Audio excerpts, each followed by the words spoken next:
kondala kondala mali kondala kondala kondala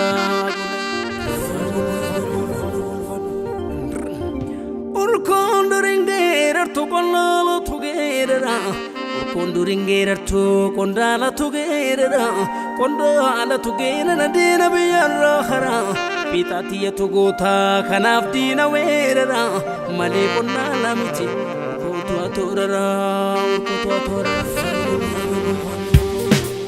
Kormo bifa kondala korma la minjala ya tu kadini gurra sodatu korma la minjala ya tu kadini gurra sodatu kormo bifa kondala korma la minjala ya tu kadini gurra sodatu korma la minjala ya tu kadini gurra sodatu Osoga fa walalan kabe guttisani Osoga fa bitatan daldal tuttisani Osodina bukkisu gerichattisani Osoga fa siyasa hayyichattisani Osoga fa arara jalalattisani Osoga fa dubbatan afolettisani Osoga fa hogansa nam sirrittisani Osoga fa hogansa nam sirrittisani Sila warkatani luga ofin labani dina jalam bulani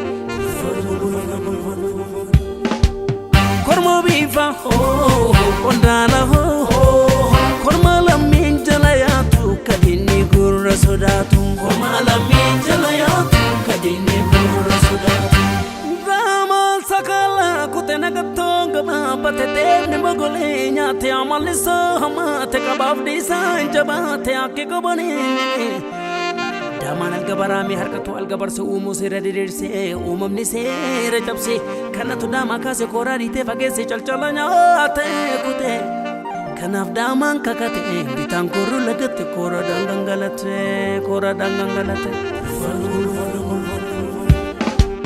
kormo bifa kondala korma la minjala ya tu kadini gurra sodatu korma la minjala ya tu kadini gurra sodatu bararam ni hamate bishan tu bi batalabatu sigiga tagira bagol ni dibe baracham ni hamate madda margatu hapata debizatu longa tasana mayana tahorsiftu jirun dibe Paragirsa buedu medani baftu aritele ndakabdu orum baragan kabdu kotatu jirundi be baragantun hamati kayutu mujujata baragabsu derta injifana fagata kabsawa jirundi be baragayu masene halayanta nesene komo sarra bakata garantane irkata akigabalendi be Yowal kabajuna fe yowal kabalun fe kayo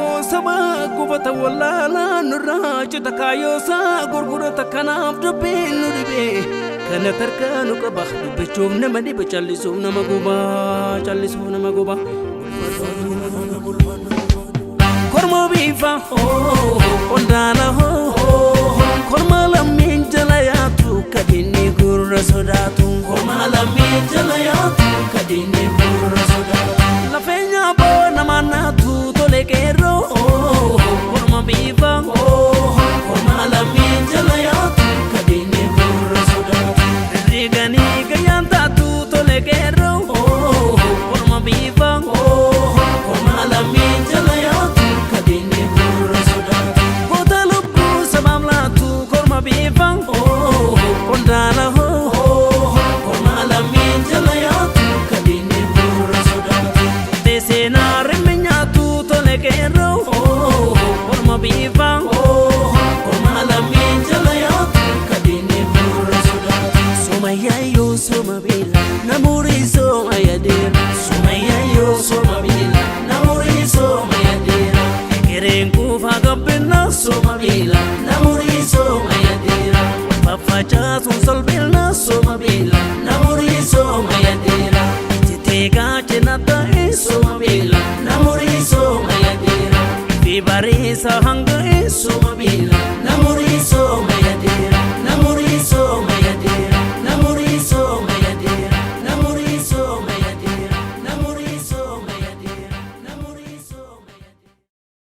Ashama harka fuune kabajamtoota daawwattoota dhaggeeffattootaa fi hordoftoota Oromiyaa Miidiyaa Neetwork marii haala yeroo irratti marii gabaabduu taasisuudhaa fi keessummaa lama qabadhee as istiidiyoo OMN kan Minisootaatti argamna. Keessummaan kiyyas Idriis Nagahoo fi Jamaal Ganamooti. Haalli mariin irratti taasifnusti haaluma yeroo kan biyya keessa deemaa jiru waa'ee filannoo waan gargaraa irratti taasifnee turtii wajjin taasisuuf deemna. Kallattiimaan gara keessummaa kiyyaatti isin dabarsa. Hanga xumura sagantaa keenyaatti nu hordofaa affeerraa keenya. Baga nagaan dhuftan gara istiidiyoo keenya. Baga nagaan nu eddanii affeerraa keessaniif galatooma. Baga nagaan nu eddanii hiree kana nu kennuu keessaniif illee galatooma. Akkuma beekamu haalata biyya keenya keessa deemaa jiru keessaahuu michoominni Itoophiyaan addunyaa wajjin qabdu maal akka fakkaatuu fi waan garaagaraa waa hedduu kaafnee turtii taasifna. Mee Idriis haalli gara injifannoon gara biyyaa argitee advokaasii gara alaatiin argamaa jiru kun maal fakkaataa akkamiin ilaalta? Galatoom Saadiq gaafii bareeda amma haala dippiloomaasiitiin Itoophiyaan rakkoo guddaa keessa seentee jirti. Dippiloomaasiidhaan almost Itoophiyaan kuftee jirti jechuu dandeessa. Kuni waan baay'ee nama gaddisiisu gama tokkooni maalii fi dhiibbaan kufaatee dippiloomaasii kun sirna qofaa miti kamiidhu uummata bal'aadha. Keessaa'uu gara fayyadaminsa diinagdeetiin akkuma beektu Itoophiyaan biyya hiyyeettiidha.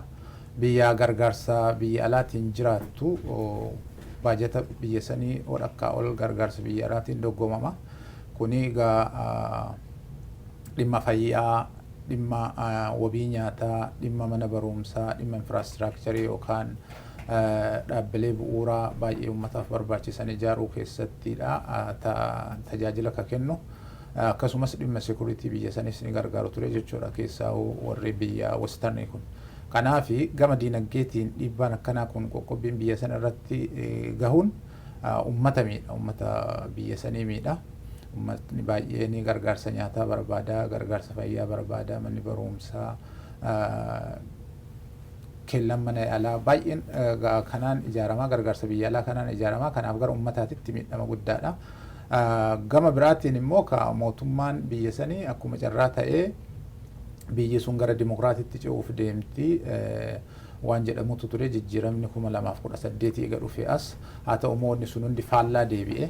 Waan sun faallaa deebi'ee mootummaan suni biyya sanitti argitee nagaa buusuu dadhabuun, tasgabbii buusuu dadhabuun abdiin uummanni biyyatti gara dimokiraasiitti ceeti jedheen ofiin bulchinaa mirgi kennan kabajamna jedhee eeggataa ture sun hundi dhabamee dukkanaa'ee mootummaan sun gara mootummaa abbaa irreetti ce'uuf deema. Mirgaa fi argitee intarastii uummata biyya sanii san ukkaamsutti deemaa jiru. Kanaaf addunyaan waan kana beekanii yeroo mootummaan sun hadhaa diktaatar ta'uudhaaf, mootummaa abbaa irree ta'uudhaaf, waraana qofaan biyya san bulcha jedhee opshinii hundaa waan biraa marii waliigaltee biyyaalessaa naashinaal daayiloogi konsensasii minjaalarraa yookaan teebilirraa kaasanii waraanaan bakka hundatti uummata ukkaamsuuf sagalee uummata ukkaamsuuf deeman kanatti addunyaan waan akkanaa kana hubatee mootummaan sun akka tarkaanfii balaafamaa biyya san diiguuf uummata sanis rakkoo irra buusuuf deemaa jiru kanarraa of ittisu yookaan akka dhaabbatu tarkaanfii akkanaa kun gochuun biyya saniif yookaan siyaasa biyya saniitiif injifannoo guddaadha. Keessaa akka uummata Oromootti uummanni Oromoo waggaa gaafa gabrummaa jala kufeeti waggaa 100 olii fi qabsaa'aa ture. Sagaleen isaa addunyaa biratti baay'ee dhagahamee beeku yeroo dhiyoodha. Mootummaan kun gara aangootti dhufe kun maqaa jijjiiramaatiin mootummaa Oromooti, namoota Oromootiin bakka bu'ama jedhamee Oromoonis deeggaraa ture. Haa ta'u immoo faallaa fedhii fi hawwii uummata Oromoo deemaa turanii ilmaan Oromoo har'a ganda hundatti ajjeefamaa jiru, hidhamanii dararamaa jiru, naannoo isaanii irraa buqqa'aa jiru, mana seeraatti bakka mana murtii dhiyeessanii manni murtii bilisa isaanii gadhiis karaa irraa qabanii dhabamsiisaa jiru, poolisii fi humni sekuriitii hidhaa jira. So mootummaa akkanatti diinummaadhaan uummata Oromoo laalu kana addunyaan beektee yeroodhaan tarkaanfii akkanaa kanatti fudhachuun uummata Oromootiif qabsoo uummata Oromootiif bu'aa gaariidha jedhee yaada. Mee Jamaal gara kee dhufa. Bakkuma haala dippiloomaasii haala biyya addunyaa kanarratti argame yookaan walitti dhufeenyi Itoophiyaan addunyaa waliin qabdu yeroo ammaa almost citeera jechuu dandeenya. Dippiloomaasii biyya alaa irraa argame kana Oromoon akkamitti itti fayyadamuu dandeetti? Faayidaan isaa maalidha? Baay'ee galatoome. Akkuma namni beeku Itoophiyaan duraaniyyuu of dandeettee jiraattee hin beektu haala dippiloomaasiitii dinagdeetiin illee hirkannoodhaan jiraatti. Sisaa ibsaa namni jedhamuu fi Booniin kitaaba barreessantu jira Ethiopia as a dependent colonial state jechaan Itoophiyaan akkuma biyyaatittuuyyuu humna hirkattuu faranjoonni jiraachisanii qawwee irraa calqabee gorsa faranjiitiin uumamte Faransaay, Ingiliz, Xaaliyaan keessatti hirmaataniit uumamte. Generaalota Ingiliz, generaalota Faransaay isaan kanatu tindhisee United Nation, League of Nation duraan akka keesseentu achiin boodallee United Nation keessatti hirkannoo faranjoota irratti jiraataa turte kanarrattuyyuu deemee bajanni Itoophiyaadha harka 58 ol biyya alaatii dhufa dinagdeen biyyattii kuftee jirti. Durumayyuu hirkattuu turte hirkannoo qabdu sanuyyuu ammoof jala kaasaa jirti jechaadha. Gara tokko yoo ilaalle akkuma Bodriis jedhe ummata biyyaatii fi faayidaa guddaa qaba maaliif mootummoonni Itoophiyaa ummata cunqursuu kan ittiin danda'aniin deeggarsa biyya alaatii argatan kanaan. Dimokiraasiin hin jiru otoo haqni hin jirre legitimasiin yookaan ammoo akka mootummoota haqaa fakkeessanii faranjiin waan amma dura wannaa kennaniif mootummaa seera qabeessa waan fakkeessaa turaniif ummata irra cunqursaan turuu danda'eera. Qabeenya asii deeggarsa faranjiin kennitullee ammoo meeshaa waraanaa itti bituudhaan nama walitti bituudhaan security isaanii faayinaansii godhuudhaan warra ummata basaasuu irratti bobbaasanii ummata fixaa turanii faranjiin harka jalaa fudhataa deemu ummataaf faayidaa guddaa qaba gama bilisummaatti geessuu irratti gara dimokiraasiitti geessuu irratti. San malee ammootu akkuma inni jedhe immoo gara biraatuun rakkoon biraa kan inni qabu tajaajila hawaasaa akka silaa uummanni argachuun malee waan akka fayyaa waan akka nyaataa dhugaatii isa kanneen irratti rakkoo fiduu danda'a. Mootummaadhaaf walumaa galatti mootummaa Itoophiyaa mootummaa cunqursaa mootummaa nama nyaataa galgalaa gana nama ajjeesu nama hidhu irratti dhiibbaan akkanaa godhamuun uummataaf faayidaa qaba mootummaa irratti immoo dhiibbaa guddaa qaba. Isaanis kana waan hubataniif mootummaa makanaayyuu mootummaa jettee naan jedhaa jirta. Mootummaa ulaagama mootummaa ittiin guutuu qaba namni fuudhee addabaabayii irratti nama ajjeesaa maatii namni irraa du'e nama haadha ilmoo fi awwaalatee haadha ilmoo fi awwaalatee galtu manaa baasaa birrii namni nama irraa du'e maanso waliif fidu saamsisaatiin ulaagaa kamii mootummaayyuu jedhamee waamamuu danda'a mootummaayyuu jette. Dhugaa dubbachuudhaaf Itoophiyaa keessatti mootummaan uummataan filame jireenya isii keessatti ta'ee hin beeku. Bara EPRDF fi dargiidha dura kan ture mootummoota waaqatu nu uume maatii keenyatu nama bulchuu danda'a isa qofaaf waaqni muudeetiin asirra kaa'e kan jedhuun bulchaa turani so maatii tokkicha qofatu bulchaa jechaadha so uummanni filatee hin beeku mootummaa wanni jedhu ulaagaa tokkoyyuu guutanii hin beekan garuu waanuma afaan nu barateef nama dhiiteellee bulchuun mootummaadha jechuun garasitti nu game malee jarri kun tokkoffaa warri amma aangoorra jira jedhaman filatamanii hin beekan akkuma beekamu EPRDF ummata cunqursee achirra taa'ee mootummaa jarri filatamne jedhan san immoo uummanni bara 2018 keessatti fonqolchee aangoo irraa kaaseera yeroo sanitti ummata keenyatti fakkeessanii meebii gara dimokiraasiitti nu ceessuu danda'an kan jedhuuf namni obsee dhiise amma immoo san caalaayyuu durriyyee ta'uu isaanii hattuu ta'uu isaanii kijibduu ta'uu isaanii nama mootummaa wanni jedhamu kun silaa maalinni nama uummanni filatee mindeessee hojiirra kaa'e jechaadha sagalee uummataatiin ati hojjetaa kiyyaa mindaa kan keemmoo anas sii baasaa taaksii baaseet mindaa ani sii kennu saniin hojii kiyya hojjetta jedhee nama kaa'e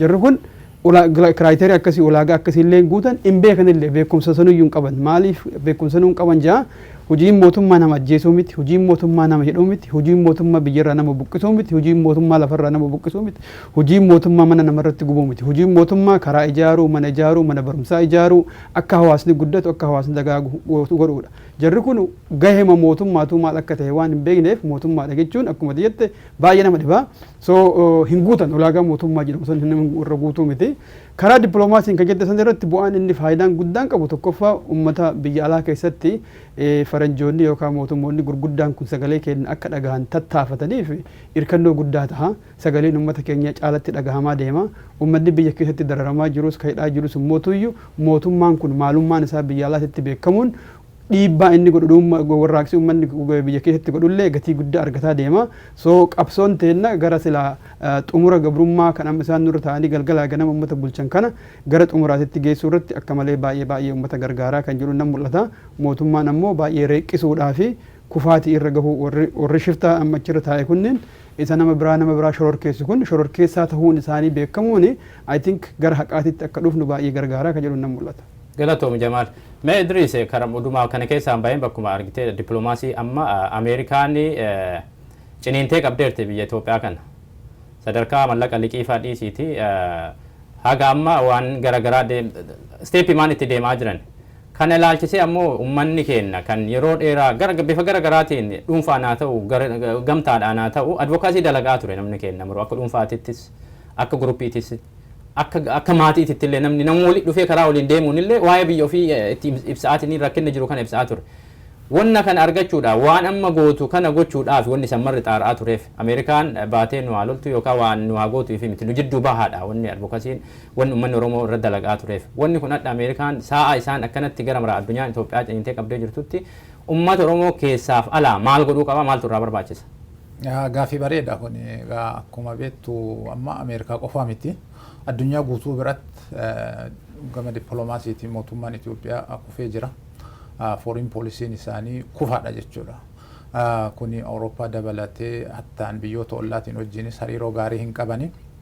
Gama USA's yoo deebite akkuma dura kaasne baajata Itoophiyaa odhakkaa ol uummata dorgomu keessaa isa tokko fakkeenyaaf amma liqaan haa hafuu ati gama birootiin haa hafuu USAID qofaan Ameerikaan gargaarsa namoomaa qofa biyya saniif ka kennite gara birrii $11 biliyoona 11.7 biliyoon horii guddaadha jechuudha. So waggaadhaan Afrikaa keessatti Egypti ta'an biyyittii Itoophiyaa Ameerikaa irraa yookaan USA irraa gargaarsa guddaa argattu Itoophiyaa $1 biliyoona 1 waan jala dhufu argatu jechuudha waggaadhaan. Kun waan salphaa miti. Haa ta'u immoo kuni akkuma atu jettee yeroo baay'ee gargaarsi sun akkuma Jamaalillee amma si kaasee karaa qajeelaa irra oolu jechuun waan biraati. Haa ta'u immoo wanni jalaan harca'u uummata hiyyeessas jala sinuma dhaqqabaa fakkeessuuf waan tokko hojjetanii argisiisaa turan kana dura jechuudha. Guddaan isaa mootummaa abbaa irree mootummaa onna argitee onna security'itti onna qawweetti amanu san aangoorra tursuudhaaf oolaa ture. Sun dhaabachuun isaa injifannoo guddaadha. Uummata harka qullaa bahee mirga ofii kabachiifachuuf qabsaa'uuf waan qawwee fi taankii inni fi wannoon bitatanii ijeettiin bitatanii uummataan tuman dhabuu wanni sun hanqachuun isaa uummataa fi injifannoo guddaadha. Haa ta'u immoo uummanni keenya maal gochuu qabaadha uummanni guddaan jala sararamee waan kana fayyadamuudhaaf akkuma yeroo baay'ee Profeesar Maraatu maal jedha waaqnillee faranjiillee nama uf gargaaree gargaaraa jedhan. Uummanni keenya uf gargaaruun baay'ee barbaachisaadha yeroo kanatti. Uf gargaaruu jechuun maali? Akka ati jette kana namni communitiin illee dhuunfaan illee garee muraasaan illee waa'ee saba ofii waa'ee biyya ofii wanti dhagamu gochaatu mallee jira. Haa ta'u immoo moor bifa kana caaluun qindaa'uun baay'ee barbaachisaadha. Ijaaramuun baay'ee barbaachisaadha. Biyya keessattis biyya alaattis akka argitee viable alternative dhaaba cimaa mul'atu tokko ta'anii as bahan malee hawwiin qofa addunyaan gabaas irraa isin bitattu jechuudha. Soolushinii taatee as bahuun qaama cimaa tokko taatee as bahuun baay'ee barbaachisaadha. Kana ta'uudhaaf immoo yaadni namaa, qabeenyi namaa, humni namaa bakka tokko deebi'ee ijaaramuun baay'ee barbaachisaadha jechuudha. Dhadhaan Oromoon yeroo itti argitee siyaasaadhaan, amantaadhaan yookaan lagaan wal qoodee ilaalcha adda addaa intarteen godhu keessa hin jiru. Uummata Oromootiif wanni jiru maalidha? Jiraachuu dhabuu keessa jiru jechuudha. It's a matter of survival. Yeroo kanatti yeroo ati waa'ee siyaasaa kaastee siyaasaan garagara ilaaltu miti jechuudha. Dhaabbileen siyaasaa Oromoo gama tokko dhufuun baay'ee barbaachisaadha. Ijaaramuun baay'ee barbaachisaadha. Uummanni keenyas kaleessa hagas qabsoofnee waggaa dheeraa mootummaa abbaa irree kana caalaa aangoo qabu san ofirraa kaasnee maaltu asin nu deebisee waan jedhu beekuun baay'ee barbaachisaadha jechuudha. Kun maal irraa ka'e? Kun kan maal irraa ka'e? Ijaarama dhabuu irraa. Dhaaba cimaa ta'e political organization, civic organization, society ijaaramni guddaan dhabamuu isaattuu rakkoo akkanaa kanatti nu deebisee jechuudha. Har'as boru yoo jijjiiramni tokko dhufu ta'e maaltu jira? Maal qabnaa waan jedhu laalanii gatta'anii ijaaramanii wal jala deemanii yaada ofii bakka tokko deebisanii halkanii guyyaa akka viable solution yookaan ijaarama cimaa tokkotti alternative cimaa tokkotti addunyaatti illee argamuun uummata ofii biratti illee dhaabbachuun baay'ee barbaachisaadha. Kanaaf akka dhaabbilee siyaasaatti yeroo uummanni dhaabbileen siyaasaa Oromoon qaban gama tokko dhufan sagalee uummataa ta'an uummata advocate godhan rakkoo uummata irra jiru ibsanii fi uummata ofii ijaaranii kakaasan yeroon ammaadha. akka biyya alaattis haa ta'u biyya keessatti haala danda'ame hundaan bifa civic organization'iitiin bifa community'iitiin ijaaramanii ummata ofii kanaaf sagalee ta'uun waan barbaachisaa ta'e gama dinagdeetiinis haa ta'u gama yaadaanis haa ta'u gama humnaatiin yeroon itti gumaachan yeroo kanaadha. Kanaaf biyya alaa kana keessaallee waan amma addunyaan itti jirtu kana qofa dhimma ba'uu hin taane rakkoo ofii cimsanii amma baay'ee yeroo baay'ee miidiyaan addunyaa fi argitee mootummoonni biyya alaa kunillee waa'ee lola Tigraay fi dhiibbaa mirga dhala namaa naannoo sanitti deemaa jiru bal'inaan kaasaa jiranii jechuudha. Naannoo Oromiyaa fudhatte achi gadi mitoonni ta'aa jiru. Achi dura jalqabe almost akka gaafa Abiyyi fa gara angootti dhufaniitiin naannoo Wallaggaaf Gujii keessa jalqabe har'a almost bakka hunda bakka wal gahee jira jechuudha rakkoon jiru kun. Namni mana murtiitii bahee manni murtii gadhiisee ji'oota 7-8 fedhamaa jira.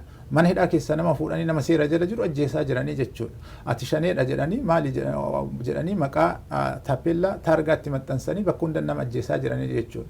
Aga dhiyoo hattaan addabaabaayii irratti nama ajjeesuu jalqabaniiranii jechuudha jamaatii fuulduratti. So kun yakka guddatu naannoo kanatti illee deemaa jira. Burummoo kana caalaatu nutti as deemaa jira waan jedhu beekee uummanni keenya yeroo itti qilleensuma qofa irratti qabsaanii miti gabbu'anii piraaktikaali waa jijjiiruuf namni hundi nama tokko lamaa miti jechuudha.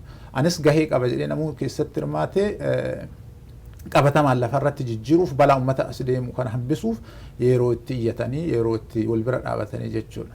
Yoo abbaan iyyatee ollaan iyya namaa bahaa jedhan addunyaan amma nama dhagahee jira sun carraa gaariidha garuu waan kan irra kapitaalaayiz gochuun irratti hojjetanii gara galma geessisuun xumaratti kennuun Oromoo bira jirti jechuudha. Galatoom Idris.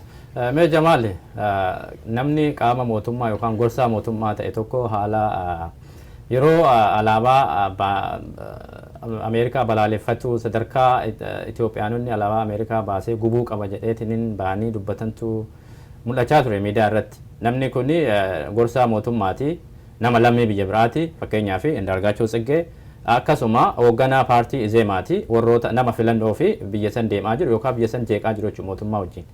Namoota akkanaa kanneen achi keessa taa'anii jibbiinsa akkanaa agarsiisan yoo jecha akkanaa jedhan namni boru deebi'ee ammoo dorgomuudhaaf ummata kana keessa deemuudhaaf nama qophaa'aa jiru kana road map mayyuu namni dalageetiniin Abiyyi kenne nu harka kaa'e nu jedhe akkuma inni jedhe san wanni dalagamaa jiru road map inni harka kaa'e saniin namichi kun ummata Oromoo irratti yakki raawwachaa jiru yookaan biyya san jisuuf deemaa jiru road map isaan kaaniin deemaa jiranii jechuudha.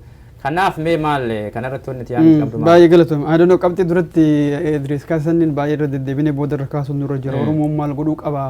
Erga addunyaa gara dippiloomaasiitiin hariiroo addunyaa wajjin qabu mootummaan kun harki jalaa fuudhame duraanuyyuu hirkannoodhaan jiraatte eega taate warri mootummaa Itoophiyaa jedhamtu sun uummanni maal godhuu qaba gama bilisummaatti gahuudhaaf daddafee ka jedhu booda irratti deebina.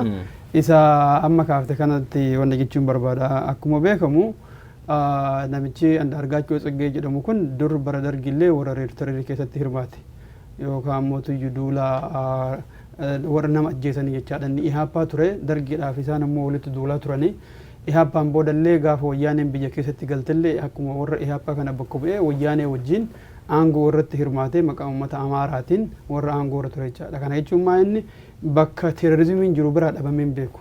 Bara dargis terrorizimii hojii ture bara wayyaanis warra terroristota warra wayyaanee jedhamu sun hojii ture achiin booda immoo jarri baay'ee itti hammaanan ofiisaatillee ammoo qabsoo hidhannoo gaggeessa jedhee caalaayyuu itti fufe amma hidhamee gaafa ba'u immoo mootummaan ammaa kun keenya mootummaa ammaa kanaaf nuti roodmaappii kenne nuti akeeka karaa inni deemu itti hime mootummaan kun Itoophiyaa gara duubaatti deebisuun sirriidha warra jedhu jechaadha.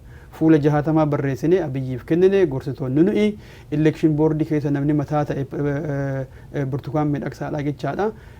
Namoonni nama wajji hojjetaa turre nutu eeree fi nutu kennee fi namitti Supreme Court irratti mataa taate isiillee nutu kennee fi isii qofa yoo ta'in ogeeyyii seeraallee kan seera Itoophiyaa kana egereedhaaf illee jijjiiruu danda'an nutu gorsaan kennee fi Abiyyiif bakka kana kaahee warra jedhu jechaadha. Namichi kun wanni inni agarsiise guddaan tokko maal inni biyya keenya biyya namni mirgi isaa sagalee isaan dhaqqabne dhagahamuu hin dandeenye dhiisi Ameerikaayyuu alaabaa keessan gubaa Biriteeniinuu alaabaa keessan gubaa ana qofa otoo hin ta'in immoo miliyoonaan yaasee imbaasii keessan dhaqee isin irratti hiriira baasa Waashingtan DC illee otoo nafin jedhee nama dhaadatu erga jechaadha. Kana jechaan qabsoo Oromootiif faayidaa guddaa qaba. Tokko innis akka namaatitti warra shororkeessummaa gaggeessan keessaa tokko ta'uu argina. Lama akka gorsituu Abiyyittis warri Abiyyiin shororkeessummaa amma Tigraayin keessattis Oromiyaa keessattis naannawa Sidaamaatti deemu kana hundumaayyuu warri gorsu isaan ta'u argina jechaadha. Izeemaan akka jaarmahaatitti jaarmaa shororkeessitoota kan muuxannoo bara dheeraa qaban waggaa 40-50 guutuu lubbuu namaatiif takkaa yaaddahee hin beekne ta'uu ragaa nu baay'ee jechaadha. Mee walumaa qabdeetiin hin deemta Jamaal. Namoonni kunniin akkuma sii kaase lammummaa biyya alaa qaban. In other hand namoonni ammoo lammummaa biyya biraa ofirraa deebisanii hirmaadhee uummata kiyya hin gargaara jedhan kan maqaan oromummaadhaan fakkeenyaaf namni akka Jawaar fa'a hidhaa keessa dararamaa jiran. Garaagarummaan namoota kanaa mee biyya takka keessatti itti dhalatanii biyya silaa namni maruu biyya tiyya jedhee keessa jiraatu keessatti garaagarummaan nagaa kun mootummaa kanaan yoo gaggeeffamu ta'e maali? Sababaan isaa baay'ee uummata keenyaaf ifuu qaba. Maali garaagarummaan namni lama tokkos lammii biyya Oromaa qabaate inni tokko lammii biyya Oromaa qabaate isa tokko hayyamni kennamee waan barbaade akka jiru taasifame inni tokko immoo lammummaa biyya ofiitu dhabee gaafateellee dhabee hidhaa keessa wanni galchuu sababaan guddaan isa ideoloojii. Ilaalchi abiyyi qabuu fi ilaalchi warri naftanyaa qabu ilaalchi warri uummata keenya shororkeessu qabu tokko. Ilaalchi Oromoonni manadhaa inni galche qaban ammootu kanaan faallaadha. So abiyyi wanni barbaadu hujii andaargaachoon fa'aa fedhan hujii Birhaanuu Naggaa fa'aa fedhan hojiirra oolchuu barbaada waan ta'eef isaantu gorsitoota isaan waan ta'eef isaaniif dirree bilisa godhe akka barbaadanitti waajjira batanii akka barbaadanitti miidiyaa banatanii biyya keessatti hojjetu na filadhaadhaaf ni dorgomu inni keenya kun ammootu bilisummaa sabaa akka dhugaatiif qabsaa waan ta'eef hidhamuu qabaadha. Hidhamuu qofa miti ajjeefamuu qabaadha. Kanaaf uummanni keenya wanni hubachuu qabu maa inni humni kun humna biyya keenya keessatti Oromoo qofa shororkeessu osoo hin ta'in humnuma mootummaa kanayyuu ni deeggara jedhamee yaadamu warra akka Ameerikaa kan isaati jedhamu miidiyaan inni hoogganu inni daayirektara isaati sanitti. Isaatiin sun biyya keenya keessatti duula uummatoota walitti buusuu ka amantiidhaan walitti buusuu qaamni oofu isa. Gorsituun isaa mataan isaa Andaargaachoo Tsiggee kana jechaadha. Biyya keenya iyyuu dhiisanii sirumama maal jedhaa jiru nuti warri paaspoortii Itoophiyaa Ameerikaa baannee deemnu Waashingitan DC keessa warri jirru paaspoortii Ameerikaa galchinee Ameerikaa waraannaa. Akka kaleessa Xaaliyaanii waraannee baafnetti Ameerikaa illee waraannee baafna sadarkaa jedhu waan akkasii kana haasa'u jechaadha. Kuni wanni namatti agarsiisu jarri kun tokkoffaa baay'ee wallaaloo ta'uu isaanii nama agarsiisa. Kaleessi waggaan 150 duraa har'e tokko akka hin ta'in. Lammaffaa as ta'anii magaalaa nama biraa keessatti miidiyaa isaanii ofirraa cubsiisuuf yoo ta'e malee namoota uftuulummaadhaan daangaa malee mataan isaanii xaxamee fi waan akka hin beekne ta'uu nu agarsiisa. Nuuf immoo gaariidha. Maaliif namoonni biyya keenya keessatti biyya bulchuudhaaf hin dorgomna jedhan warra ummataaf ummata walitti buusu warra namaaf sabaaf saba walitti buusu warra amantiif amantii walitti buusu warra biyyaaf biyya walitti buusu ka Suudaanii fi Itoophiyaan akka walitti buusu taasisu ka Eertiraa keessa galchee Eertiraa Tigraayin keessatti nama ajjeesaa jiru gorsa jara kanaa ta'uu addunyaan akka hubattu caalatti beeksuun nurra jira. Amma dheengaddaa sa'a 24 yeroo geenne keessatti waakkateera namichi. Inyaan dannisu baalgan baagdiraachon annaaqaatti lim jedhanii gaafa duraa miliyoona itti gadi yaasee guba jedhee sa'a 24 keessatti garuu Ameerikaan kakachiifteenii waakkateera. Kun gayaa miti nuti jarri kun eenyu akka ta'an ammas caalatti saaxiluun dura jira because jechoota isaanii harkaa qabna hojii isaanii harkaa qabna hojiin isaanii biyya balleessaa jira abiyyi wanni biyya balleessaa jiruun gorsa jara kanaatiin ta'u sirri saaxiluu qabna jechaadha. Gaafa kun saaxilame dippiloomaasiin jara kanaa du'uu qofa miti warri ganaa aangootti dhufna jedhee dorgomus akka watakkayyuu hojjechuu hin dandeenye biyyoonni alaa kun yoo hubatan uummata keenyaaf faayidaa qaba. Isaatii fi miidiyaaleen akkasii ka uummata keenya irratti bobba'an biyya kana ta'anii akkas gochuu akka hin dandeenye Oromoon sirriitti falmee miidiyaan kun miidiyaa Ameerikaa irratti shororkeessummaa of miidiyaan kun miidiyaa Ingilizii irratti shororkeessummaa of miidiyaan kun miidiyaa biyyoota alaa namachi keessa jiru lammiilee isaati irratti illee olol oofu ta'uu isaa ragaa qabatamaadha waan isaan hojjetan kanaan I think jabaannee hojjenne warri nafxanyaa akka kijibaan agartee biyya kana to'annee of jalatti bulchina jedhan kun hundee dhabaa deemuu ka jedhu nan mul'ata. Galatoome Jamaal. Idris akkuma nu hundu argaa jirru filannoon Itoophiyaa gara kamiinuu addunyaa irratti ulaagaan guunne fudhatama dhabee jira. Garuu isaan ciniinnatanii dunuunfatanii filannoo kan itti deemaa jiran. Inumayyuu guyyaa isaayyuu I think guyyaa waxabajjii 20 akkasna fakkaata yoo yaadachuullee baadhe. Rakkoo filannoo kana boodaan itti dhufuuf ummanni keenya filannoo akkana dunuunfatamee deemaa jiru. Ummanni Oromoo akka uummata Oromootti ummannummaan Itoophiyaa akka uummata Itoophiyaatitti maal gochuu qaba filannoo kana duubaan waan deemu filannoo ulaagaa tokko hin guunne kan addunyaa keessatti hin guunne kan namni isaa waliin sila taa'ee wanni filannoo jechuun waa lama wal bira qabdee kan natu filata keessaa ta'e waan keessaa filattu garuu filannoon kun kama paartimaan namoonni filannoo kanaaf wal dorgomaa jiran hundu warrootuma peejii tokko irra jiran kana jalaa bahuudhaaf ummanni keenya maal gochuu qaba maaltu barbaachisa akka Oromootitti keessaanis alaanis ummata keenya baraaruudhaaf maal barbaachisa ammoo ummata Itoophiyaatiif namoota isin amma dhaga'aa jiraniif maal laamtan? Galatoomi gaafii bareeda. Oduu saniin jenne xiqqoo waan Jamaal kaasee irratti waa'ee amma argitee mormii biyya keessatti mootummaa fi paartileen mootummaan deeggaruu kan mootummaan dhaabe kuni biyyoota alaa kana irratti kaasan kana irratti waan nama raaju tokko. Amma biyyoonni dhihaa kun western international community warri jedhamu kuni maal jedhanii mormu warri mootummaa Itoophiyaatii fi warri argitee Izeemaan fi warri kuuwwanis maal jedhanii warra birmadummaa biyya keenyaa keessa seene. Birmadummaa biyya namni sarbisiise tokko een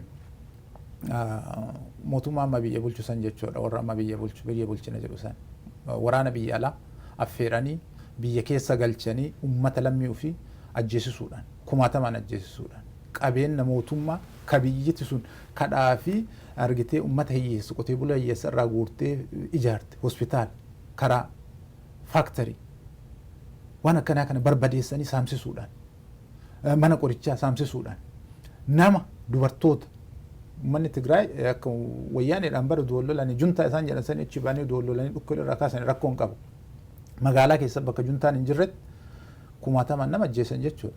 Dubartoota gudeedan ijoollee daa'imman haga waggaa 10-15 gudeedanii jechuudha. Kun immoral waan ta'uu hin qabne jechuudha. Akka ilma namaa tokko si dhaga'ama. So Itoophiyaan international human rights signatory dha. Kanaaf gaafa wanni akkanaa kun uumamu genocidein uumamu mirga dhala namaa sarbamu addunyaan moral responsibility qaba. Maal jedhan warri addunyaa kun waan akkanaa kana dhaabaa. Waraan furmaatan fidu. Nama miliyonotaan beelessuun furmaatan fidu. Wanni kun tokkummaa biyya saniitiifis hin ta'u. Biyya san gara dimokiraasiitti hin ceesisu. Karaa san irratti isin hin gargaarudha. Silaa kun yoo kaleessa illee odoo gongoran yerootti deebi'anii dhaabbatanii uf laalanii okey karaa badaa irra deemaa jirraa jedhanii roodmaappii badiisan maranii karaa irraa kaasanii as deebi'anii national dialogue waliin mari'achuutti addunyaa dhagahuutti lammii ofii akka hin beelofne akka reepintaan akka hin buqqaane akka biyya hambaatti hin baqanne gochuu yeroo itti yaaduu qaban malee xeeqeffatanii biyya san diiguu irratti biyya jaalannaa jedhu. Itoophiyaawi nu malee hin jiruu jedhan nuti lammummaa addaa qabnaa jedhan akka first class citizenii tokkotti of ilaaluu jechuudha. Garuu halkanii guyyaa biyya san diiguu irratti warra hojjetaa jiru warra kanaa jechuudha. Kanaaf ummanni Oromoo ummanni Itoophiyaa ummata dogongoraan namoota muraasa bolola angootiif biyya san diiguu irratti halkanii guyyaa hojjetan wajjin ummata addunyaa ka mana barumsaa si ijaaru ka mana yaalaa si ijaaru ka infraastrakcharii adda addaa si ijaaru ka rakkoo sekuritiitiif biyya san gargaaru kanatti bahanii mormuun dogongora waan kana harkaa kuffisuun baay'ee barbaachisaadha. Alaabaa gubuu miti bahanii illee bira dhaabachuun kun mooraalii guddina ofii guddina jenereeshinii barumsa qarummaa jenereeshinii nageenya biyya sanii jireenya biyya sanii mormuu waan ta'eef waan kanarraa ummanni beekee dhaabbachuu qaba waan jedhutti dabaluu barbaadeeti. Gama filannoottoo dhufnu filannoon kun by all means waa hundaanuu filannoo standardii filannoo guutuu miti. Definitionii isaarraa okaate. Filannoo jechuun namni tokko yookaan paartiin ummanni fedha ofiitiin nama tokko yookaan paartii tokkoof lamaaf achi ol jidduutti filannoo sagantaa siyaasaa isaanii dhiyeeffatanii wal bira qabee laalee fedha ofiitiin filachuu jechuudha. Amma definitionii kanan guutu. Ulaagaa kanan guutu. Fakkeenyaaf Oromiyaa keessatti yoo fudhatte paartii Prime Minister Abiy Ahmed qofa PP yookaan biltsiginnaa kan jedhamu kana qofatu dorgomaa jechuudha. Bakka baay'eetti more than 95% yoo magaalaa guddoo keessatti Izeemaalleen by the way akka kiyyatti PP ma sagantaan isaanii tokkoma. Roodmaappii tokkoon deeman akkuma duratti Jamaal jedha akkuma isaanis jechaa turan san jechuudha. Yoo isaan jiraataniin ala dhaabbilee siyaasaa hunda hiitee waajiraalee dhaabbilee siyaasaa cuuftee nama siyaasaa dhaabbilee siyaasaa biroo ilaalcha siyaasaa biroo deeggaru yookaan bira dhaabbatu hiitee rakkistee ukkaamsitee irra teessee fedha keetiin ala fedha ummataatiin ala sukkaaraaf soogiddalee argachuu hin dandeessu jechaa yoo kaardii filachuu fudhatte malee yoo biltsiginnaa filatte malee jechaa filannoo standardii san hin guutu jechuudha. Kanaaf filannoo barbaachisuu miti. It's wastage of time. Lammaffaani dirreen siyaasaa tootaalii dhiphatee jira. Akkasumas abdiin ce'umsaa ka gara dimokiraasii biyyitu sun silaa hin ceeti jedhanii yaadamu gufatee jira, dukkanaa'ee jira, maseenee jira jechuudha. Kun maalidha? Filannoon ufitti dimokiraasii sin ga'u fair and free illee ta'e jechuudha. Bilisa illee ta'e filannoon ufitti ulaagaa guutuu miti. Waan achi dura guutuu qabutu jira jechuudha. Mirga dubbachuu, mirga hiriiruu, mirga gurmaahuu, mirga argitee walgahuu akkasumas free media ilaalcha adda addaa haala itti dhageettu kan bakki itti argattu jiraachuu qabaa jechuudha. Kun hundi hin jiru namoonni ilaalcha addaa qaban mootummaa san hin mo'atan yookaan hin dorgoman warri jedhanii eeggaman hidhamanii jiru. Paartii KFO keessaa fudhattee hooggantoota olaanoo irraa jalqabee hundi isaanii haga gandaatti hidhanii jiranii. Miseensonni akka jiranitti almost baay'een hidhamanii jiranii. Waajjirri cufamee jira. ABO fudhattee akkasii. Warri kaleessa biyya alaatii gara qabsoo hidhannootiin lolaa ture koottaa galaa hidhannoon hin barbaachisu teebilii irratti yookaan minjaala irratti teennee mari'annee mariidhaan wal dorgomnaa ilaalchaa wal dorgomnaa yaadaa wal dorgomnaa warra biyya galcheessan hunda almost majority isaanii hidhanii jiran namoota maqaa taappeellaatti maxxansanii warra isaan deeggara jedhanii yaadan shanee jedhanii bakka hundatti dargaggoota ajjeesaa jiran warra kaleessa mootummaa kana mootummaa EPRDF jijjiiranii warra amma aangoo irra jiru kana gara aangootti fiduu irratti gumaacha guddaa qaban qeerroo Oromoo dargaggoota Oromoo bakka hundatti hidhanii rakkisaa jiranii jechuudha. Bakka hunda karaarra ajjeesaa jiranii jechuudha. Ajjeesanii bineensa nyaachisaa jiran. So haalli filannoo geggeessuuf ta'u conducive environmentiin hin jiru. Gama sadaffaatiif transparency'n hin jiru. Jechuun ifoomni hin jiru. Iftoominni hin jiru. Ummanni paartileen dorgoman warri filannoo geggeessu namoonni kun hundi yeroo barbaadanitti adeemsa filannoo sanii haala iftoominna qabuun laalanii rakkinna jiru yookaan hanqinna jiru himuun yookaan qajeelchuun mariidhaan qajeelchuun barbaachisaadha ture jechuudha. One of the criteria of elections kana kun hin jiru. Warruma filannoo boordii filannoo jedhan sanii fi mootummaa qofatu waan kana oofaa jira jechuudha. Isaanumatu waan barbaade murteessaa jiran.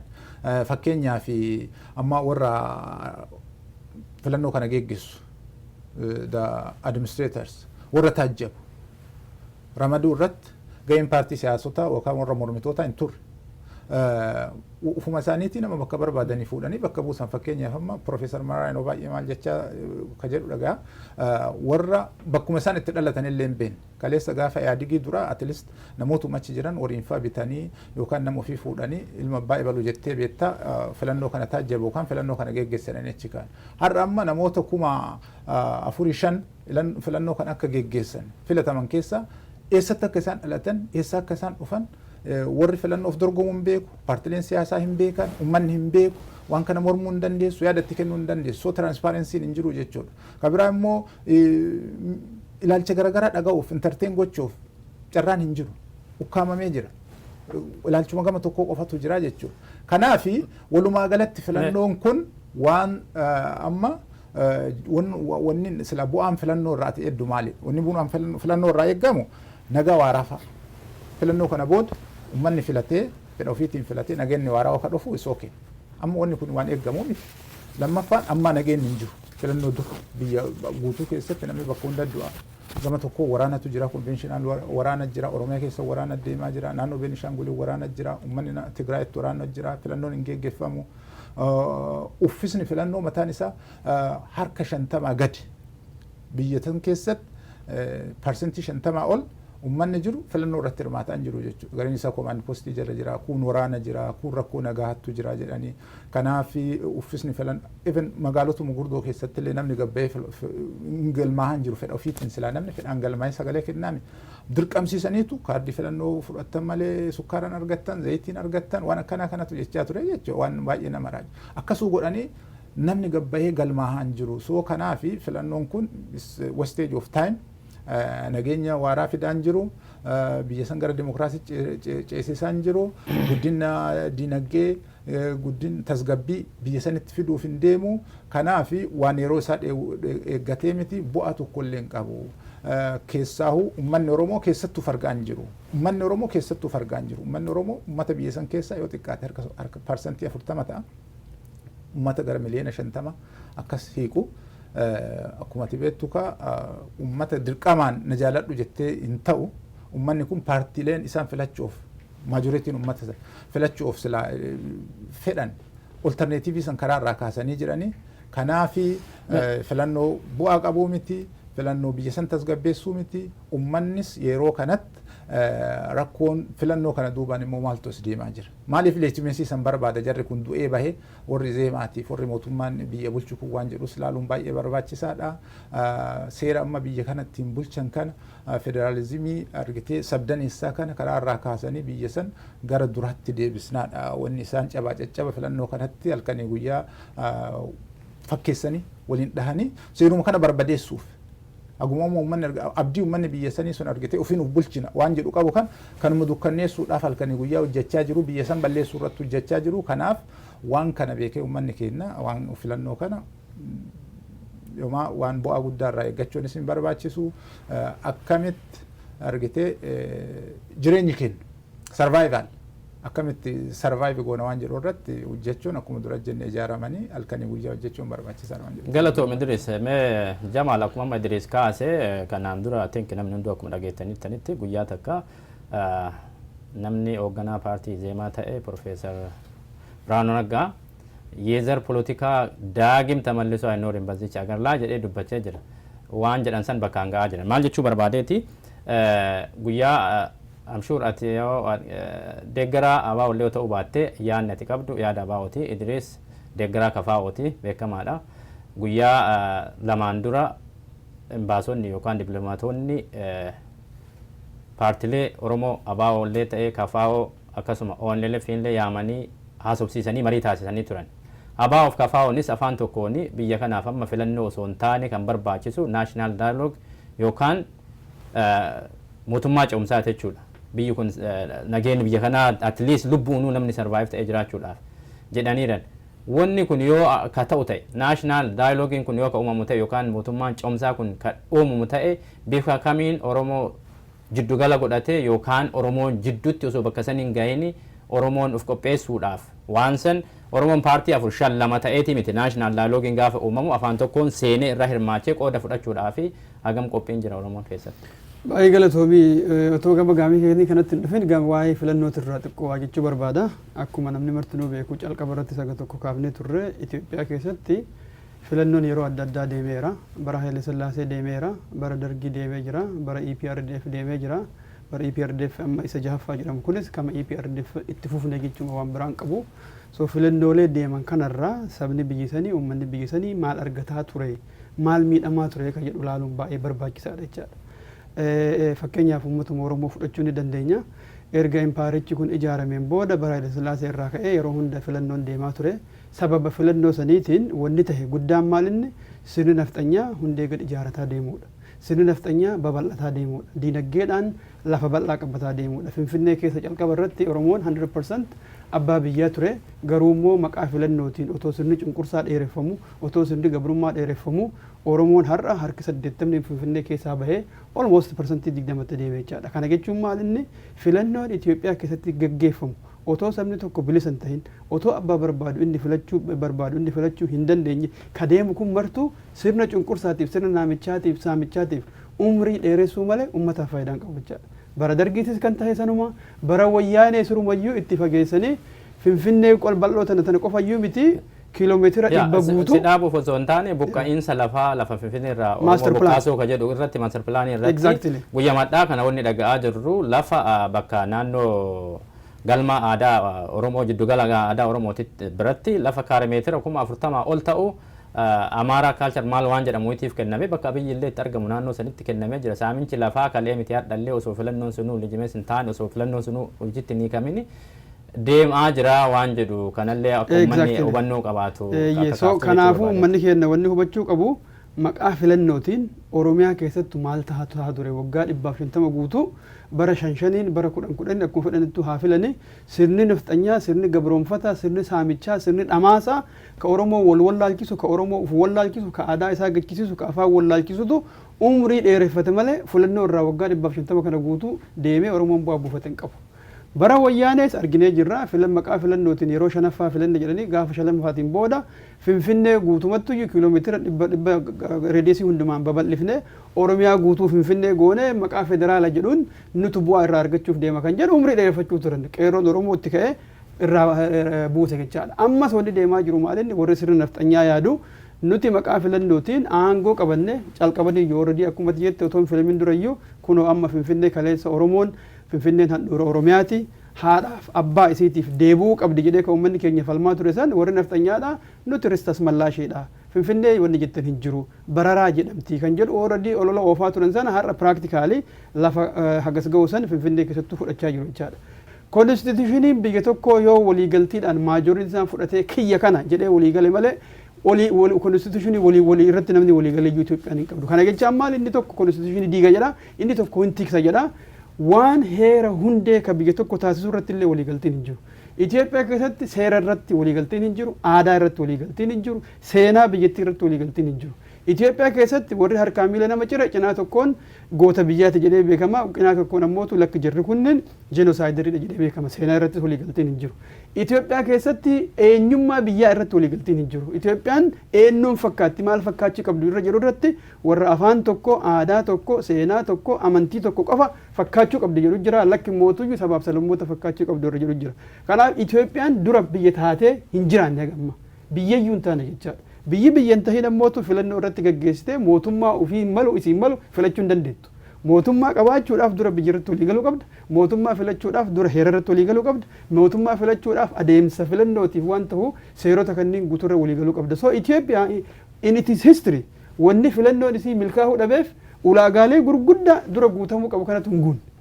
Inni kun otoo guute immoo rakkoon guddaan ammaan kan argaa jirru boordiin filannoodhaan kan nama tokkoon yookaan garee takkittiidhaan qubaan filamee achi kaa'ee mana seeraati irratti namni taa'ee boruuf garee otoo wal mormiin filannoo irratti jiraatee kan murteessu nama qubaan filamee achi taa'ee poolisni warra qubaan filamee achi taa'ee sekiuritii warra qubaan filamee achi taa'ee warri tajaajiltoota jedhan warra qubaan filamee achi taa'ee isaanuma kana filatee kanaafuu filannoon kun tokkoffaa independent miti yookaan non partial miti kan garee tokkoof hin baabsine miti ka cinaa tokko irratti jallate jechaadha. Warri dorgomus warri filannoo irratti dorgomuuf deemus garee masad isaanumatu filannoo gaggeessa isaanumatu filannoo to'ata isaanumatu laala isaanumatu aangoo qabata jechaadha. Warri akka Oromoo sirumatti walii galatti ani karantilii akka haala amma jirutti jaarmanii Oromoo lamuu qofan arga qabatamaan maaliif yoo naan jette waggaa 3 dabran kana keessatti lamaanuma kana qofatu waa uummata Oromoo dubbata akka ijoolleen ajjiifamne akka namni hin dhabne akka biyyiin saamamne ka dubbatu kafaa uumaaf abaa qofa arga.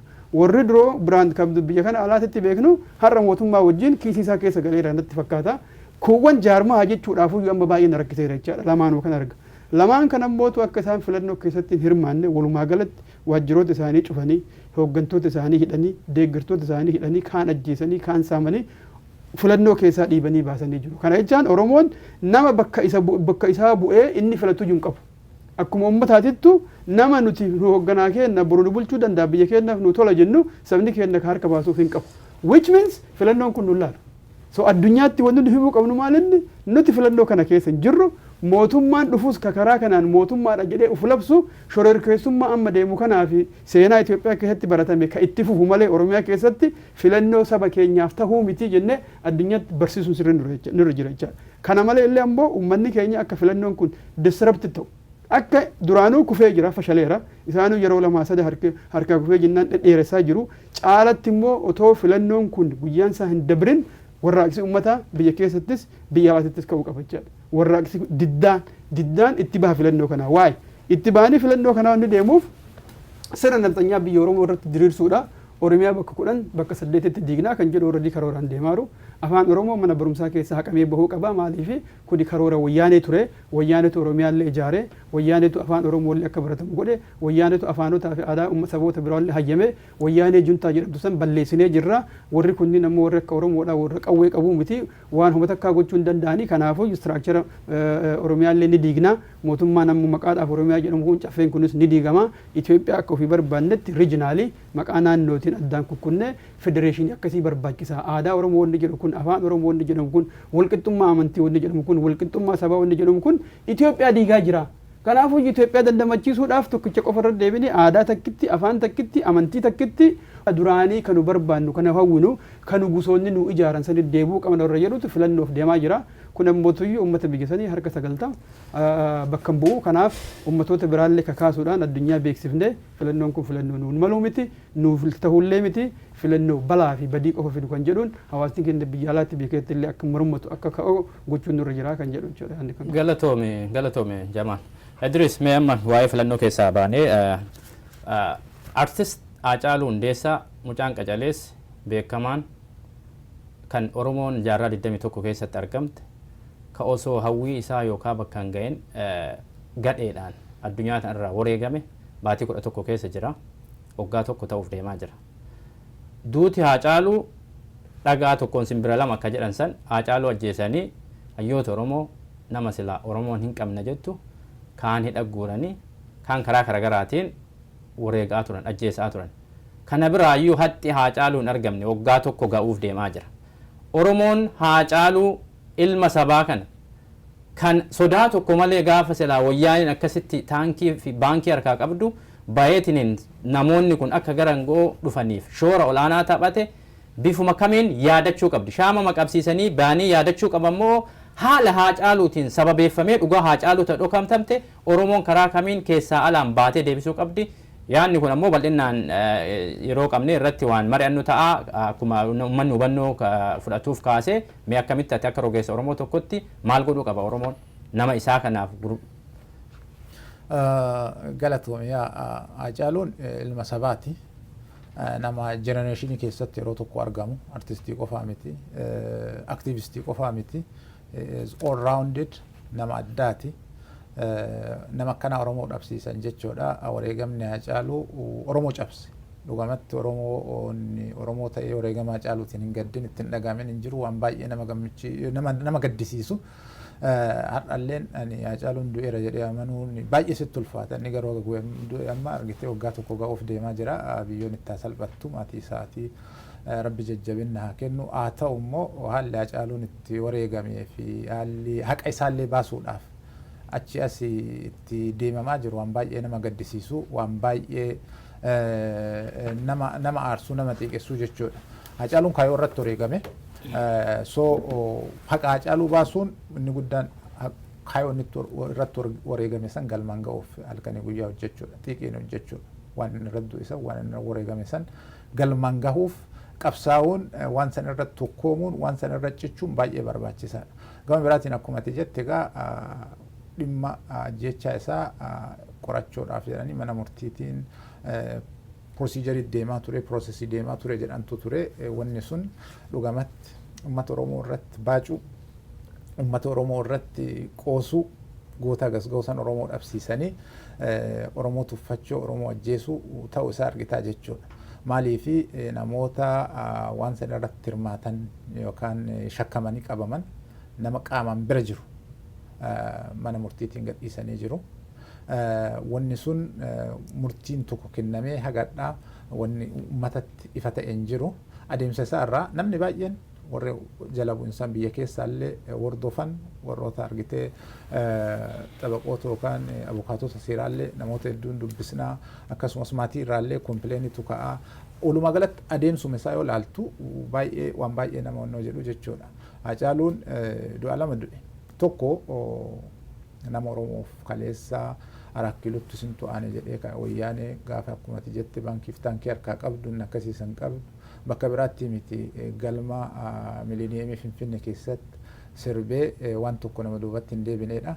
Nama gaafa argitee Oromoon miliyoonaan qabeenya isaarraa qe'ee isaarraa buqqa'ee waan qabuun fiigee dhaqee uummata wajjin boo'ee waliin bulee gaddee gumaachee uummata sana milee isaa ijaaree biraa deebi'eedha. Warra gara angoo dhufe kanallee akka gara isaan angoo kanatti dhufan akka raagaatti Arakkiilutti aane jedhee fuudhee uummanni sun akka gara angoo kanatti dhufu geesse keessaa tokkodha jechuudha. Nama san ofirra garagalanii nyaatanii nyaachuu isaanii qofa duun taane awwaala dhoowwatan magaalaa san keessatti bakka inni masaraa san seenuuf situ itti aane jedhee weellisee jara kan angoo itti godhee hamilee itti godhee qeerroo Oromoo wajjin sadarkaa kanaan isaan ga'e san keessatti ajjeesanii ka'anii akka inni achitti awwaalamne godhanii jechuudha. Achii ka'anii reeffa isaa fuudhanii amboo dabarsanii maatii isaa irratti ajjeechaa waliin geggeessanii duugaa sanyiitti yaalamee jechuudha. Maatii isaa lafarraa dhabamsiisu. Kun adeemsi amma seeraa yookaan kan mana murtii kun is very frustrating. Kun qoosaadha, baacaadha. Kanaafi Oromoon gara sirraa yooma tokkollee wanni eeggatu hin jiru. Isaaf qofa oduu hin taane manni murtii Itoophiyaa Oromoodhaaf mana argitee bakka itti si miidhu, bakka itti si dararu, malee bakka ittirraa justice yookaan akka argattuu miti. Kun hadhaa miti kaleessumarraa iyyuu akkas ijaarama isaattuu akkas jechuudha. Jinni guddaan mana murtii Itoophiyaa yookaan instituushinii Itoophiyaa hundaayyuu Oromoodha. Qabeenyuma Oromoo irratti ijaarama. Uummatuma Oromootu ijaara. Biyyuma Oromoo irratti ijaarama. Seentiri Oromoo Finfinnee seentiri magaalaa Oromooti. Achi keessatti ijaarama. Garuu Oromoo akka diinaatti ilaalaa jechuudha. So kanaaf instituushinii Itoophiyaa irraa walumaa gala mana murtii qofaa miti. Oromoon yoo haqa ka eeggatu ta'e kun gowwummaadha of miidhuu jechuudha. Of dhabamsiisuu jechuudha. So wanni guddaan uummanni Oromoo gochuu qabu maalidha? Kaayoon Hacaaluun deebisnu siigalee Hacaaluun darbee jira. Oduu ka deebisuuti namni ruuyi miliyeenallee kafaltee oduu deebistee nama waan akkasiisaniin malu. So kaayoo Hacaaluun itti du'e san galmaan gahuudhaaf Oromoon halkanii guyyaa ijaaramee tokko ta'ee qabsaa'uun mirga ofiitiif mormachuun wal bira dhaabbachuun baay'ee barbaachisaadha. Yoo kana goone qofa guma Hacaaluullee baafna. Yoo kana goone qofa namoota akka Hacaaluu ka boru dhalatanis akka hin duune akka akkanatti rakkoon akkanaa kun nurra hin geenne akka biyya keessatti mataa nu hin cabsine akkas argitee boqoo gan nu hin qabachiisne ka gochuu dandeenyu yoo nama taane yoo ijaaramne yoo tokko taane yoo jabaan saba jabaatetu saba ofittisuu danda'etu saba diffeenduuf gochuu danda'etu saba mirga ofii tikfachuu danda'etu salphinni akkanaa kanarraa of oolcha. Kanaaf waan san irratti hojjechuun barbaachisaadha. Alaaf keessaallee yeroo Hacaaluu yaadan wanni nuti yaadachuu qabnu tiishartii uffachuu shaamaa qabsiisuu yookaan bo'uu gadduu qofa duun taane kaayoo Hacaaluus xiiqa'uudhaan akka Hacaaluun kaleessa xiiqa'ee qabsaa'aa ture sanitti kaayoo Hacaaluu san akkamitti galmaan geenna. Hacaaluun darbee nu akkamitti Hacaaluu taana. Hacaaluun ji'a 9 dhalatii nu ji'a 9 dhalanne. Wanni Hacaaluun kaleessa qabsaa'aa tureef sun itti hammaataa deeme malee hadhaa hin deebine.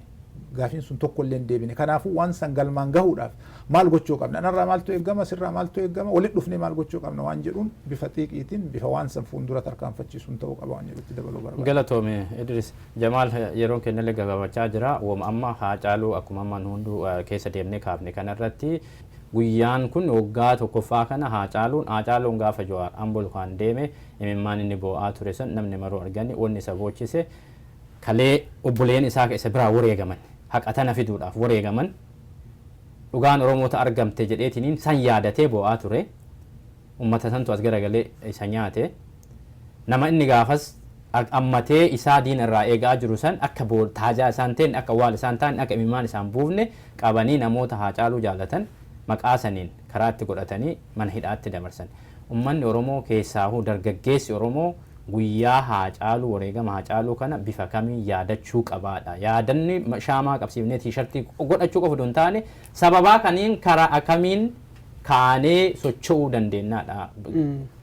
Baay'ee galatoomee baay'ee gaafii bareeda. Uummataadhaan ta'uu jiraate. Baay'ee gaafii bareeda. I think torban lama akkana dura dhufee waa'ee Oromiyaa Global Forum ibsuu yaadate. Kaaftee turte dhugaa. Sagantaan tokko kan amma dhiyeennatti ijoolleen koree keessa jiran dhufanii miidiyaa keessan kana irratti illee kan birootti irratti ibsuuf kadeemnu duula ji'a tokko guutuu labsuu deemaa jirra. Duulli kun waa 5 of keessaa qaba. Sababa irratti xiyyeeffannu tokko waan amma haasofne keessaa filannoon amma deemu kun Oromoo keessaa baasee jira waan ta'eef jaarmoonni silaa Oromoo bakka bu'an keessaa haqamanii jiru waan ta'eef adeemsisaas Oromoon laalu itti baanis illee Oromoon laalu. Kanaafuu addunyaa keessatti fudhatama Oromoo biratti akka hin qabne hubachiisuu. 2 Oromoonni mana hidhaatti galfaman filannoo kanarratti akka uummata keenya bakka bu'anii hin hirmaanneef galfaman waan ta'eef filannoon kunii fi warri hidhames walitti hidhamuu qabuuf hatattamaan isaan mana hidhaa keessa akka ba'an qabsoo keenya jabeessinee itti fufuu. 3 namoonni lubbuun isaanii wareegame Hacaaluu akka biroollee dabalate ka baadiyyaa keessatti illee manni irra gubataa jiru cubbuutu uummata Oromoo irratti deemaa jira waan ta'eef mootummoonni addunyaa yookaan immoo koominitiin addunyaa hawaasni addunyaa akkuma Tigraayin keessa seenee indipendentalii qorannoon deemsifamaa jiru Oromiyaa keessa illee seenuudhaan qorannoon hatattamaa calqabuu qabaadha. Koomishina Itoophiyaa waan nuti hin amanneef akkuma Tigraay keessatti hin amanamne Oromiyaa keessatti illee amanamaa miti waan ta'eef nuti akkuma uummata Tigraay biyya keenya keessa seenee qaamni walaba ta'e qorannoo akka gaggeessu addunyaa irraa gaafii keenya gaggeessuu qabna. 4 isaan makaafte kana. Hacaaluun warra diinaan nyaatame otoo umriin isaa baay'ee ijoollee ta'u otoo uummanni keenya waa baay'ee isa herregatu waa baay'ee isa abdatu warra qabsoo sirna nafxanyaa ka haarawaa kanaan nyaatame keessa tokko waan ta'eef guyyaa isaa kana yaadachuu qofa miti kabajaa guddaadhaan ji'a guutuu achi keessatti yaadataa deemuun daangaa malee barbaachisaadha. Gaafa 29 gaafa silaa isa jarri nyaatan san immoo addunyaa guutuu keessatti sirna wal fakkaatuun ummata biyya keessaa illee ka biyya alaatti illee dabalatee karoora guddaa itti baafnee hojjetaa jirra jechaadha. Karoorri kun yeroo gabaabaa keessatti guyyaa 3-4 keessatti maybe ifan bahaa warra koree kanarratti hojjetaa jiru jira. Shanaffaan gadadoo rakkoo qofa himachuu otoo hin ta'in yaada furmaataa qabna. Uummanni Oromoo haga ammaatu waan ofii barbaadu jaarmoo ofii barbaadu filachuu hin dandeenye, nama ofii barbaadu hoggana taasifachuu hin dandeenye, nama ofii jaarmoo ofii barbaadu keessa miseensa ta'uu hin dandeenye. Kanaafuu ofii isaatii namni dhuunfaallee sabnillee mirgi hiree murteeffannaa uummata Oromoo fuulduratti as bahee himamuu qaba. Addunyaan guutuun hanga sabni kun waan ofii barbaadu hiree ofii murteeffannetti nageenyi biyya san keessatti dhufuu hin danda'u. Investimentiin isin gootan, deeggarsi isin gootan, gargaarsi isin gootan guutuun ni fashalaa. Itoophiyaa keessatti rakkoo guddaa tahee warri siyaasaa hin deemsifna jedhu ufiiyyuu otoo walii gale. Because it is not inclusive of the society waan hawaasichi keessatti hirmaannaa hin qabneef murtii iliitii qofaan rakkoon Itoophiyaa furamuu hin danda'u. Qaamni hawaasni sagaleen isaa keessatti dhagahamuu qaba. Kanaaf Itoophiyaa keessatti kan barbaachisu hundi dura lammiin eenyu miti ka jedhu kun addaan bahuudhaaf sagaleen uummataa dhagahamee Oromiyaan bifa kamiin eenyu wajjin jiraachuu barbaaddi kan jedhu murtaa'uu waan qabuuf sagalee uummataa kan mirga hiree murteeffannaa geggeessuudha qabxiin shanaffaadha. Kanarratti baatii tokko guutuu ji'a Juun kana yoo waan inni jedhee gaafa 4 irraa jalqabna jenneetiin yaadaa jirra. Maybe it can be on the 5th gaafa 5 ta'uu danda'a. Baatii 5 guutuu miidiyaaleen keenya, aktivistoonni keenya, jaarmoonni hawaasaa keenya, jaarmoonni amantii keenya already wajjin dubbataa jirra. Global Oromo Interfaith Council warra amantiilee Oromoo wajjin dubbanneerra, OSA wajjin dubbanneerra, Oromo Scholars and Professionals wajjin haasofneerra, warra miidiyaalee gara keessanii illee already dubbachuu calqabneerra, keelloo fa'aa wajjin haasofneerra, artistoota wajjin haasa'aa jirra. Baatiin waxabajjii dhufu kun baatii duula diddaa mootummaa shororkeessaa kan dhufu ka amma jiruuf ka hegeree dhufu akkasuma mootuyyuu baatii nuti mirga hiree murteeffannaa ittiin gaafannu biyya keessattis haala nu danda'ame karaa nu danda'ame uummata biyyaa warraaqsuudhaan biyya alaatittis hawaasa biyya alaa warraaqsuudhaan synchronized ka ta'e ka quba wal qabu qabsoo akkasii adeemsa akkasii duula guddaa qindeessaa jirraa. Kanaaf namoonni waan kana dhageettan miidiyaaleen kennallee artistoonnillee aktivistoonnillee jaarmoonni hawaasaa kan diinagdee warri qabdan hundumtuu wal gargaarree kan amantii waan kana akka fiixa baafnu asumaan dhaamu barbaada. Irra caalaa immoo bal'inaan koree kanarratti hojjetaa jirutu isinitti dhufaniis gaafa tokko amma ibsuuf deemu. San irrattis akka nu gargaartan barbaanna. Baatii guutuullee immoo akka wajjin hojjedhu barbaanna kan wangichi barbaada. Jamaal Galatoomii Oromiyaa Global Forumiin xalaa hedduu akka barreessanii waa hedduu akka jiranii anillee waan hedduu quba qaba. Waan baay'ee jajjabeeffamuu qabu. Nutillee sagantaa qabannee waan san irratti akka koreeti jettu kanallee dubbifnu abdii guutuu qaba. Waan gaarii irra jirtanii jabaadhaa jechuu barbaada. Sa'aan keenya amma gara xumuraatti deemee jira. Sa'aan keenya deemee jira. Tanuma wanni dhaggeeffattoota keenya dhaamtanoo jiraate daqiiqaa takka kan tarre ka isinii kenna isin lamaanuu. Galatoomii dhaggeeffattoota wanni nu dhaamuu barbaannu maalidha? Rakkoon Oromoo waan ji'a tokko kan waggaa tokko qabsaanii keessaa baanee miti rakkoo xaxaa seenchariif turetu as dhufe.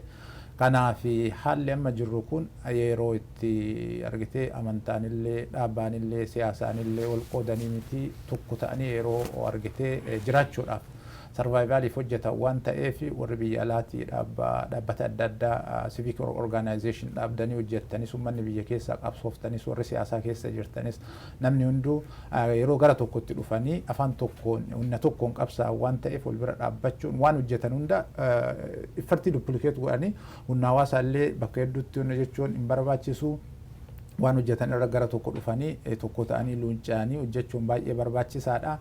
Ammoo abdii kunuunfachuunis hin barbaachisu jechuudha. Waan argame opportunity argame hunda irrattuu capitalize gochaa fuuldura deemu fuuldura furguuggachuun baay'ee barbaachisaadha. Kanaaf alaartii ta'anii akka nama tokkottis akka gareettis qabsoon kun akka itti fufuu uummanni keenya akka jajjabaatu dhaamuu barbaada. Carraa nu kennitaniif hedduu galatooma. Anillee wanti dhaamu barbaadu kan Idris jedhe san baay'eetti jajjabeessuu barbaada. Amma dura namni ilaalcha siyaasaatiin bifa adda addaatiin wal mormuu wal afoo dhaabbachuun mala har'a garuu duulli deemaa jiru Oromummaa Yihudameedha. Oromummaan haa badduudha. Oromummaan haa baddu jechaan Oromoon badu malee Oromummaan balleessuu hin danda'u. Maaliif Oromummaan mallattoo jireenya Oromooti. Oromoon haa baduu jechuudha duulli deemaa jiru. Kanaaf ilaalcha siyaasaatiin yoo warra diinaa wajjin dhaabatu ta'ee achi qawwee nutti as dhukaasu hin tahin kafaa'oodha abaa'oodha jedhanii inni deemu sun already fashaleera. Akkuma yaadattan Jawaar otoo hin hidhamin dura mootummaan amma duraa kan gaafa TPLF kan ture Oromoo maqaa ABO'tiin jedhuun fixaa ture. ABO jechaan bara sanitti Oromoo hunda ture. Amma mootummaan amma jiru kun ABO isa jedhu irraa dhiisee shanee jedhee Oromoo mara fixaa jira. Maqaan shanee jedhu kun Oromoo mara.